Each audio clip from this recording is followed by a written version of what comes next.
Concurso de nível superior, pessoal. Professor de artes, educação básica, lá da prefeitura de São Cristóvão, no Rio de Janeiro. O comando da questão diz o seguinte, ele coloca um trecho, né, que podem pensar alunos sérios de um professor que há 2 semestres falava com quase ardor sobre a necessidade da luta pela autonomia das classes populares, e hoje ele coloca o verbo destacado que você vê aqui, que é o verbo haver. Então já vou destacar esse verbo aqui. Ele está empregado aqui no contexto, mas o verbo é o verbo haver, né? Pergunta que o examinador faz. A forma verbal a poderia ser substituída por fazem? Sem prejuízo da correção gramatical, aí é o seguinte, gente.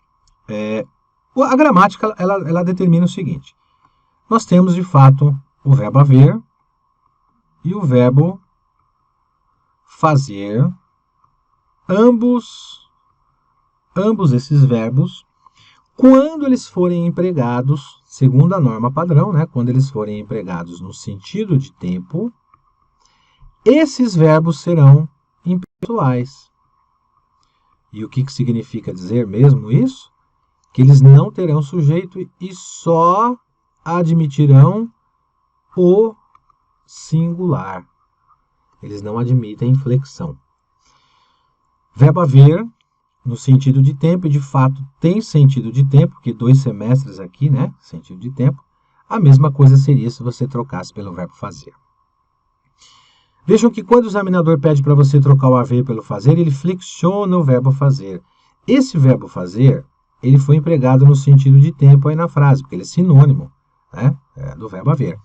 Se ele é um sinônimo e ele está no sentido de tempo, ele não pode ter plural. Não existe plural do verbo fazer? Sim, claro que existe plural do verbo fazer, mas só quando esse verbo for empregado num sentido que não seja no sentido de tempo.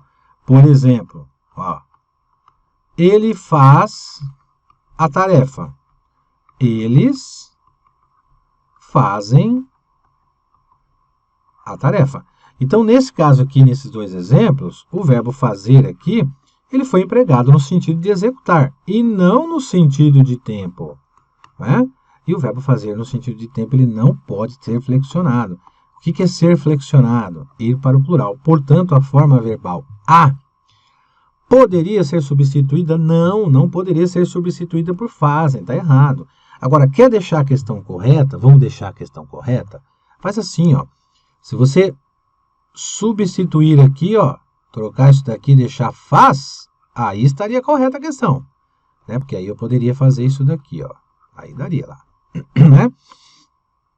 Que podem pensar alunos sérios de um professor que faz 2 meses, ou melhor, faz 2 semestres, né? Meses também tem sentido de tempo, né? Falava com quase ardor, e aí vai o restante da frase. Então, portanto, como o verbo está no plural, ele não poderia estar porque ele está no sentido de tempo, então não poderia ser substituída de fato aí.